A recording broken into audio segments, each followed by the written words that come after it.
अच्छा, हेलो दोस्तों, मेरा नाम है आनंद और आप देख रहे हैं द कॉमर्स ट्यूटर। अकाउंटिंग का जो बेसिक्स हम डिस्कस कर रहे थे, सीए फाउंडेशन का अकाउंटिंग वाला कोर्स में, उसमें हमने 4 लेक्चर्स ऑलरेडी शायद ले लिए हैं और 4th लेक्चर के लास्ट में हमने गोइंग कंसर्न के कांसेप्ट को हम डिस्कस कर रहे थे और वहीं पर हमने ख़त्म किया था। ठीक है? तो एक बार थोड़ा-सा रिवाइज़ कर लेते हैं, गोइंग कंसर्न क्या था? गोइंग कंसर्न एक ऐसा असम्पशन है जिसमें हम ये मानते हैं कि जो भी बिज़नेस है ना, वो अपना ऑपरेशन जो है फ्यूचर में कंटिन्यू करती जाएगी। यानी कि बिज़नेस को ना ही कोई इंटेंशन है, ना ही कोई ज़रूरत है अपने ऑपरेशंस को लिक्विडेट या कर्टेल करने की। यानी कि बिज़नेस को बंद करने का अभी हमारा कोई इरादा नहीं है, ना ही कोई ज़रूरत है। ठीक है? या बिज़नेस के ऑपरेशंस को बहुत ज़्यादा छोटा करने का भी ना ही कोई इरादा है, ना कोई ज़रूरत है। हम ये मान के चल रहे हैं कि बिज़नेस जो है वो चलती रहेगी। ठीक है? तो गोइंग कंसर्न असम्पशन के ऊपर एक छोटा-सा एग्ज़ाम्पल है। चलो इसको थोड़ा देखते हैं। ओके, तो देखो गोइंग कंसर्न असम्पशन हमारे लिए ज़रूरी क्यों होता है? गोइंग कंसर्न असम्पशन हमारे लिए ज़रूरी होता है इसलिए कि हम अपने लॉन्ग टर्म लायबिलिटीज़ को अपने करंट लॉन्ग टर्म एसेट्स को सॉरी अपने करंट एसेट्स से कैसे अलग दिखा सकते हैं।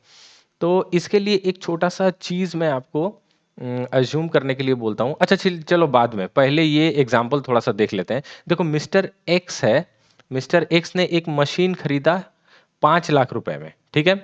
और पैसे कहाँ से आए? 7 लाख रुपए उसने बिज़नेस में इन्वेस्ट किए थे, उससे 5 लाख रुपए का एक मशीन खरीद लिया। He also paid transportation expenses and installation charges amounted to rupees 70,000।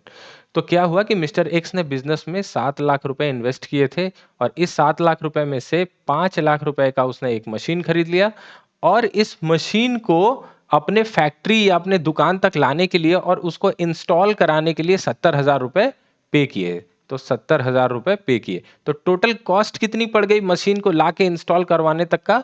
5.7 lakh यानी कि 5,70,000 रुपए। तो मशीन की कॉस्ट कितनी हो जाएगी? 5,70,000। अब यहाँ पर एक चीज़ समझ लो कि जब तक मशीन को आप फैक्ट्री में लाके इंस्टॉल करते हो, तब तक का जो भी खर्चा आएगा ना, वो पूरा मशीन के कॉस्ट में ऐड हो जाएगा। जैसे मान लो आप अपने घर में कोई एसी लगा रहे हो और एसी का शोरूम प्राइस है 40,000 और 2,000 रुपया उसका इंस्टॉलेशन कॉस्ट है। तो आपको घर पे आपके कितने का पड़ा एसी? 42,000 का पड़ा। तो एसी का कॉस्ट आप लोगों को कितना बताएंगे? 42,000। वैसे ही यहाँ पर मशीन का कॉस्ट देखो 5,70,000 रुपया लिया हुआ है। तो देखो यहाँ पर क्या है, ये जो एग्जाम्पल दिया गया है इसका अगर फाइनेंशियल पोजीशन हमको बताने के लिए बोला तो हम बैलेंस शीट में क्या दिखाएंगे? एक साइड तो कैपिटल दिखाएंगे 7 लाख की, क्योंकि आपको पता है एंटिटी कॉन्सेप्ट में हमने ऑलरेडी पढ़ लिया है कि बिजनेसमैन और उसका बिजनेस जो है वो अलग अलग एंटिटीज हैं। तो बिजनेस जो है वो ओनर के द्वारा दिए हुए पैसे यानी कि कैपिटल को एक उधार मानता है कि दूसरे बंदे ने मुझे पैसे दिए हैं तो ये हमको लौटाना है। तो ये हमारे लिए क्या हो जाता है? कैपिटल एक लाइबिलिटी। ठीक है? तो लाइबिलिटी जो है कैपिटल जो 7 लाख रुपए ओनर ने लगाए वो इधर आ जाएगा लाइबिलिटी में। और एसेट्स में क्या आएगा? एसेट्स में आएगा मशीन कितने का? 5,70,000 का। 5 लाख का एसेट का प्राइस और 70,000 का इंस्टॉल कराने का जो खर्चा, वो टोटल एसेट के प्राइस में ऐड हो जाएगा। और 7 लाख में से 5,70,000 तो मशीन में हमने खर्च कर दिए, तो बचा कितना? 1,30,000 का कैश बच गया। तो ये हमारी फाइनेंशियल पोजीशन होगी अगर कोई अकाउंटेंट को कहता है कि इस ट्रांजैक्शन के बाद बिजनेस का फाइनेंशियल पोजीशन क्या होगा बता दो। लेकिन मान लो कि इस बिजनेस के केस में मिस्टर एक्स जो है उसने डिसाइड किया कि अरे यार ये तो मैंने क्या कर दिया, ये गलत जगह मैंने पैसे इन्वेस्ट कर दिए, छोड़ दो ये बिजनेस मैं नहीं करूंगा, मुझे बिल्कुल भी पसंद नहीं आ रहा है, ये बिजनेस करना मन नहीं लग रहा है। या अचानक से उसको पैसों की जरूरत आ गई तो अब उसको ये बिजनेस बंद करना पड़ेगा। तब उस केस में क्या होगा? तब अगर आप उसका फाइनेंशियल पोजीशन अगर कोई आपको बोले कि बताओ, तब आप देखेंगे अरे यार ये तो बिजनेस में इस मशीन को यूज करने वाला नहीं है लॉन्ग टाइम तक। ये क्या करने वाला है? इस मशीन को अब इसको बेचना पड़ेगा। क्यों? क्योंकि बिजनेस बंद करना है तो मशीन तो बेचना ही पड़ेगा। तब क्या आप इस मशीन की वैल्यू 5,70,000 दिखाओगे? नहीं। अगर अकाउंटेंट को ऐसा लगता है कि बिजनेस जो है उसका गोइंग कंसर्न का जो ये एजम्पशन है, ये अब होल्ड गुड नहीं हो रहा, मतलब ये अब फेल हो सकता है गोइंग कंसर्न, यानी कि बिजनेस जो है वो अब बंद हो सकता है या बहुत सिकुड़ सकता है। तो अकाउंटेंट के दिमाग में क्या आएगा? अरे यार अब जो एसेट्स हैं जो मशीन्स हैं इसको तो इसके ओनर को बेचनी पड़ेंगी। तो इसका वैल्यूएशन अगर लगाएंगे तो किस प्राइस पे लगाएंगे? वो है रियलाइजेबल वैल्यू पर। ठीक है? रियलाइजेबल वैल्यू यानी कि इस मशीन को अगर वो ओएलएक्स में डालेगा तो किस प्राइस पे डालेगा? मान लो कि ये मशीन जो है मार्केट में अभी 4 लाख की बिकेगी। ठीक है, यानी कि अगर आप मार्केट में बेचने जाओ इस मशीन को तो वो 4 लाख की बिकेगी। तो फाइनेंशियल पोजीशन क्या होगा, 4 लाख हो जाएगा इसका। इस मशीन को फिर हमको कितने में दिखाना होगा, 4 लाख में दिखाना होगा। ओके, हम 5,70,000 में नहीं दिखा सकते, क्योंकि अब इस मशीन को हम यूज करने के इरादे से बिजनेस में नहीं रख रहे हैं, अब हमको इस मशीन को बेचना है। तो गोइंग कंसर्न जो कॉन्सेप्ट है ना, वो इसलिए जरूरी है क्योंकि यहां पर हम long term assets and liabilities को कैसे वैल्यू करते हैं, ये चीज हमको देखना होता है। ठीक है, अगर हम going concern assumption hold good कर रहा है तो लॉन्ग टर्म एसेट्स को हम कॉस्ट में दिखाते हैं, क्योंकि हमको उसको बेचने की कोई जरूरत नहीं रहती। अब काफी लोगों को यहां पर थोड़ा सा कंफ्यूजन हो रहा होगा, इसलिए मैं आपको बहुत ही एक यूनिक और एक सिंपल एग्जाम्पल बताऊंगा। ठीक है, इस एग्जाम्पल को सुनने के बाद ना आपका समझना और ईजी हो जाएगा। आप सभी के पास एक अपना घर होगा, ठीक है, आपके पापा का बनाया हुआ या आपके दादाजी का बनाया हुआ एक घर होगा जिसमें आप रहते होंगे। ठीक है, तो मान लो कि एक फ्लैट है, ठीक है, घर की बात नहीं करता, एक फ्लैट है आपका, आपके पापा का। तो क्या आपके पापा हर रोज उसका हिसाब लगाते होंगे कि मैंने फ्लैट तो लिया था 25 लाख में, पर आज फ्लैट की वैल्यू हो गई है 35 लैक्स, तो मेरा 10 लाख का फायदा हो गया? क्या ऐसा हिसाब हम लोग लगाते हैं कभी? कभी नहीं लगाते हैं। क्यों नहीं लगाते हैं? क्योंकि हम जानते हैं कि ये जो फ्लैट है ना, ये हमारे सपनों का घर है, हमको इसको बेचना नहीं है। तो अगर जब इसको बेचना ही नहीं है तो इसका आज के डेट में कितना दाम है क्या नहीं है उससे हमको क्या मतलब है? कोई मतलब नहीं है। इस घर में तो हमको रहना है, ठीक है ना, इसको बेचने के पर्पज से तो हमने रखा नहीं है। तो फिर हम जब किसी को इसकी कॉस्ट बताएंगे तो क्या कॉस्ट बताते हैं हम? हमने जिस कॉस्ट में इस फ्लैट को खरीदा है, मान लो कि इस फ्लैट को आपके पापा ने 20 लाख में खरीदा था, तो कोई अगर आपसे पूछेगा या आपके पापा से पूछेगा कि ये फ्लैट आपने कितने का लिया था, तो वो बोलेगा 20 लाख। वो आज के दिन इसकी मार्केट वैल्यू 35 लाख हो सकती है, लेकिन इससे क्या हमको कोई फर्क पड़ेगा? हमको कोई फर्क नहीं पड़ेगा, क्योंकि हमको इसको बेचने का कोई इरादा नहीं है। तो इसके दाम में अगर कोई उतार चढ़ाव भी होता है तो इससे हमको कोई फर्क नहीं पड़ता है। लेकिन अगर कल को आपको एक बड़ा फ्लैट में मूव करना पड़े, आपका परिवार बढ़ रहा है, आपको बड़ा फ्लैट लेना है या बड़ा घर लेना है, तब आप इस पुराने फ्लैट को मान लो आपने बेचने का इरादा कर लिया, तब आप इस फ्लैट के मार्केट वैल्यू में इंटरेस्टेड हो जाओगे। तब आप इस फ्लैट का अगर कोई प्राइस आपसे पूछता है कि ये प्राइस आप ये फ्लैट आप कितने में बेचोगे, तो आप क्या कहोगे कि मैंने 20 लाख में खरीदा था, 20 लाख दे दो? नहीं, तब आप देखोगे कि मार्केट वैल्यू क्या चल रही है। तो मार्केट वैल्यू में तो इरादा देखो, पहले इरादा क्या था? इरादा था घर में रहने का। सॉरी।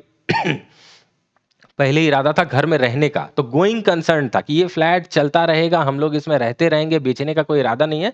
तो जितना कॉस्ट में खरीदा था उसी को अपना फाइनेंशियल पोजीशन में दिखा देते थे, ठीक है।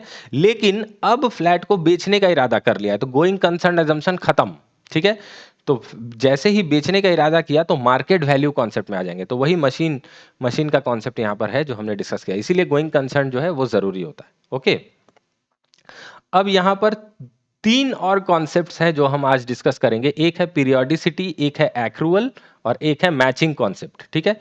तो मैंने यहाँ पर स्लाइड्स बना के रखी है, इन सबको हम देखेंगे, लेकिन सबसे पहले हम एक एग्जाम्पल देखेंगे। मैंने एक एग्जाम्पल सेट करके रखा है, दिखाता हूं अभी आपको।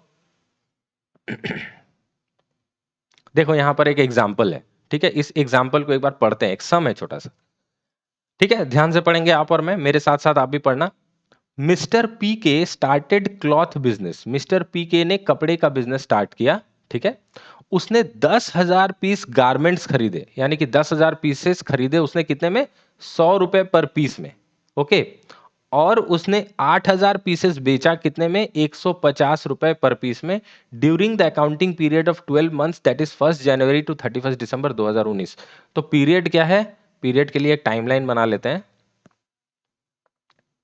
1 जनवरी से लेके 31 दिसंबर 2019, ठीक है। यहां भी 2019 होगा, लिख नहीं रहा हूं। तो इस पीरियड में इसने क्या खरीदा? इसने परचेज किया है 10,000 पीस, 10,000 पीस गारमेंट्स, कितने करके? 100 रुपए करके, ठीक है। और सेल कितना किया है? सेल किया है 8,000 पीस, 150 रुपए करके, ओके। तो ये हो गई इतनी इंफॉर्मेशन। अब आगे देखते हैं क्या लिखा है। He paid shop rent at the rate of ₹3,000 पर month for 15 months in advance on 1 January 2019। अब 1 जनवरी 2019 को, इस डेट को इसने क्या किया? शॉप रेंट पे किया।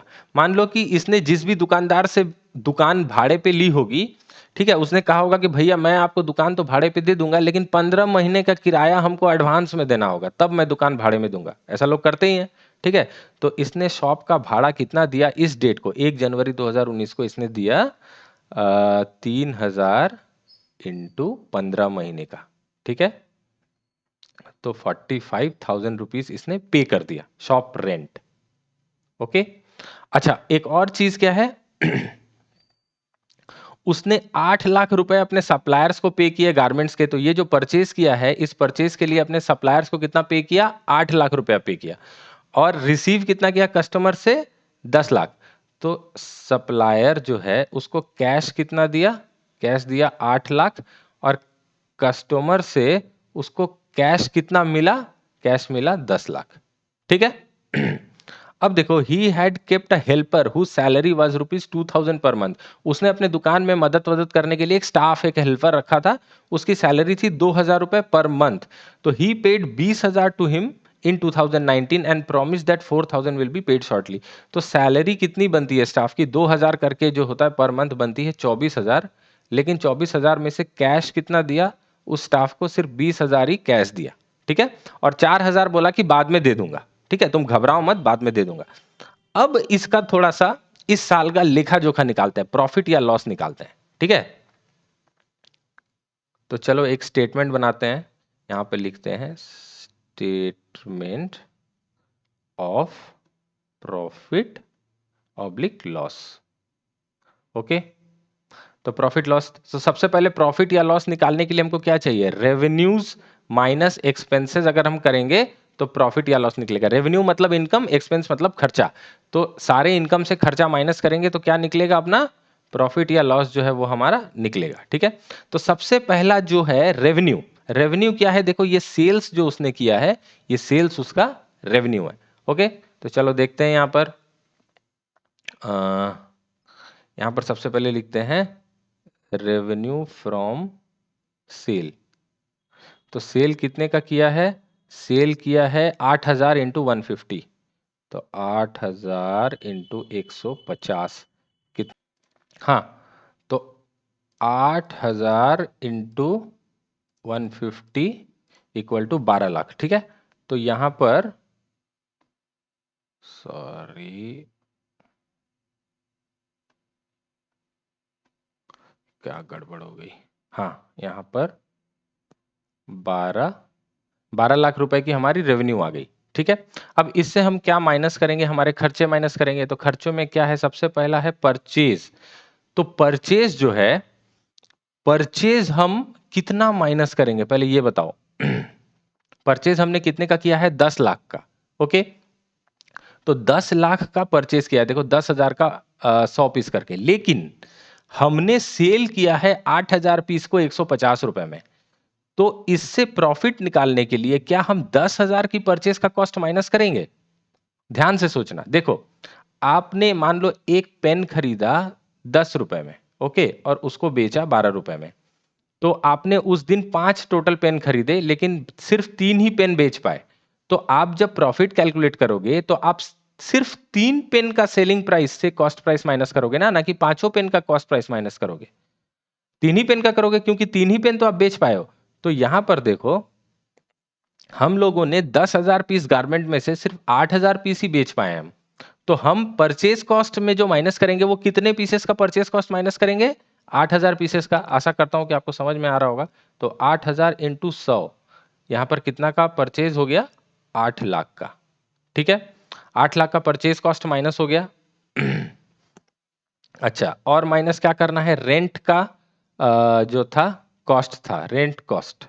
तो रेंट का कॉस्ट देखो कितना लग रहा है। यहां पर बोला है कि शॉप का रेंट जो है वो उसने 45,000 रुपया पे कर दिया था। ठीक है, 3,000 करके 15 महीने का 45,000 रुपया 1 जनवरी को ही पे कर दिया था। तो हम यहां पर कितना माइनस कर देते हैं, 45,000 माइनस कर देते हैं। ठीक है ना, 45,000 माइनस कर देते हैं। अब बताओ कि क्या हमको 45,000 माइनस करना चाहिए यहां से। ये मैंने 45,000 लिख तो दिया, लेकिन एक बार आपसे सवाल पूछता हूं, क्या हमको हम प्रॉफिट किस पीरियड का कैलकुलेट कर रहे हैं, सबसे पहले ये चीज समझो। हाँ, ये बहुत जरूरी है। हम प्रॉफिट कैलकुलेट कर रहे हैं इतने पीरियड का। ये कितना है, 1 ईयर है। 1 जनवरी 2019 से लेके 31 दिसंबर 2019 तक का पीरियड है। तो यहां से लेके यहां तक 1 साल है। ठीक है, तो हम जब इस 1 साल का प्रॉफिट कैलकुलेट करेंगे तो हम कौन से खर्चे लेंगे, हम वही खर्चे लेंगे जो इस 1 साल पीरियड से रिलेट करते हैं। ध्यान से सुनो, हम जब किसी अकाउंटिंग पीरियड का प्रॉफिट कैलकुलेट करते हैं तो हम उसमें वही रेवेन्यूज, यहां के सिर्फ खर्चे नहीं, इनकम्स भी हम वही लेंगे जो उस साल में हुए हैं, खर्चे भी हम वही लेंगे जो उस साल में हुए हैं, तभी ना उस साल की प्रॉफिट निकलेगी। तो यहां पर जो रेंट हमने पे किया है ये 15 महीने का है, 45,000। ओके, लेकिन रेंट, इस पीरियड का रेंट कितना होना चाहिए, इस पीरियड का रेंट होना चाहिए 3,000 12 महीने के लिए, क्योंकि यहां पर तो 1 ईयर का पीरियड है। तो 3,000 12 महीने के लिए कितना होता है, 36,000 होता है। ठीक है, लेकिन आप बोलोगे कि सर 36,000 होता है, मान तो लिया 1 साल का रेंट, लेकिन 45,000 तो पे कर दिए, तो पैसे तो निकल गए 45,000। तो उसका भी मैं आपको समझाऊंगा। देखो 45,000 पे किए, मैं मानता हूं 45,000 हमने पे कर दिया है, लेकिन अब यहां पर तुम एक चीज समझो, वो है बेनिफिट का कॉन्सेप्ट समझो। ठीक है, बेनिफिट। अब ये जो 45,000 आपने पे किए, ये आपके पॉकेट से क्या निकल गया, कैश निकल गया। अब इस कैश का आपको बेनिफिट इस साल में रेंट का, ये कैश किस लिए निकला, रेंट का निकला। रेंट हम किस लिए देते हैं, दुकान जो हमारे पोजीशन में है उस दुकान का एंजॉय करते हैं हम। ठीक है, तो ये जो 45,000 है, इसमें जो आपको बेनिफिट मिलेगा, जो आपने पे किया उसका जो बेनिफिट मिलेगा, क्या आपको इसी साल में पूरा बेनिफिट मिल जाएगा, नहीं। इस साल में तो आपको सिर्फ 36,000 का बेनिफिट मिलेगा। ठीक है, 12 महीनों का रेंट का। तो बाकी का 9,000 क्या होगा, बाकी का 9,000 जो है सर, वो तो अगले साल हमको बेनिफिट मिल जाएगा। कैसे, क्योंकि अगले साल तो हमको सर 3 महीने की रेंट कम देनी पड़ेगी। क्यों भैया 3 महीने की रेंट क्यों कम देनी पड़ेगी, अरे 15 महीने का रेंट तो 1 जनवरी को दे दिया ना, इसका मतलब मेरा मार्च 2020 तक का रेंट दिया हुआ है ऑलरेडी। तो अगला साल जब आएगा उसमें हमको जनवरी फरवरी मार्च 3 महीने की रेंट नहीं देनी पड़ेगी, क्योंकि 3 महीने का एक्स्ट्रा पे किया हुआ है। ओ अच्छा, इसका मतलब ये 9,000 जो है, ये बेनिफिट जो है, हम इस अकाउंटिंग पीरियड में नहीं ले पाएंगे। कोई बात नहीं, अगले अकाउंटिंग पीरियड में हम फ्यूचर में ले पाएंगे। तो जब कोई खर्चा हमको फ्यूचर में बेनिफिट देता है ना, जब कोई खर्चा हमको फ्यूचर में बेनिफिट देता है, तो वो हमारे लिए एसेट बन जाता है। क्या बन जाता है, एसेट। एसेट का डेफिनेशन क्या होता है पता है, कोई भी ऐसी चीज जो आपको फ्यूचर में कोई बेनिफिट दे, वो आपके लिए एसेट होती है। तो ये 9,000 रुपया एक्चुअली हमने एडवांस रेंट पे कर रखा है। तो यहां पर हम जो रेंट इस साल के प्रॉफिट की कैलकुलेशन में लिखेंगे वो सिर्फ 36,000 ही होगा, क्योंकि हम 1 साल का प्रॉफिट कैलकुलेट कर रहे हैं। तो रिलेटिवली हम 1 साल का ही खर्चा माइनस करेंगे, चाहे हमने एडवांस में कुछ ज्यादा भी क्यों ना दे दिया हो, वो हम अगले साल कंसिडर करेंगे। ठीक है, आशा करता हूं कि समझ में आ गया हो। उसी तरह सैलरी का, देखो सैलरीज के लिए हमने कितना पे किया है, सैलरीज होती तो है 24,000 1 साल की, उस स्टाफ को 2,000 का सैलरी हमने प्रॉमिस किया था, बात हुई थी कि 2,000 पर मंथ देंगे। उस हिसाब से हमारी सैलरी कितनी बनती है, 24,000 साल का, लेकिन पे कितना किया, पे 20,000 ही किया और बोला कि 4,000 दे देंगे आगे। ठीक है, तो एज ऑन 31 दिसंबर हमने सिर्फ, इस डेट को भी हमने सिर्फ 20,000 ही पे किया था। तो उस बंदे ने पूरा 12 महीना हमको सर्विस दिया है, लेकिन हमने सिर्फ उसका 10 महीने का सैलरी दिया है। तो 2 महीने का सैलरी तो भाई उधार रह गया ना। पे नहीं किया तो क्या हुआ, आपके सर पे लाइबिलिटी तो है, आपको ये पे तो करना पड़ेगा फ्यूचर में, है कि नहीं।